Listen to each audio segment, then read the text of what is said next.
আরে যা দিয়া কি হবে রে মন, যদি না রই জাতের মান।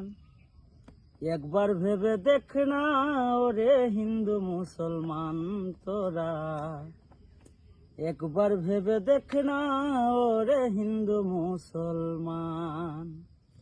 আরে জাত দিয়া কি হবে রে মন, যদি না রই জাতের মান। জাত দিয়া কি হবে রে মন, যদি না রই জাতের মান। একবার ভেবে দেখ না ওরে হিন্দু মুসলমান তোরা, একবার ভেবে দেখ না ওরে হিন্দু মুসলমান। ধর্ম রবে অন্তরেতে, বিশ্বাসের সাথে কর্ম হবে সুন্দরতম হবে ধর্ম মতে। ধর্ম রবে অন্তরেতে, বিশ্বাসের সাথে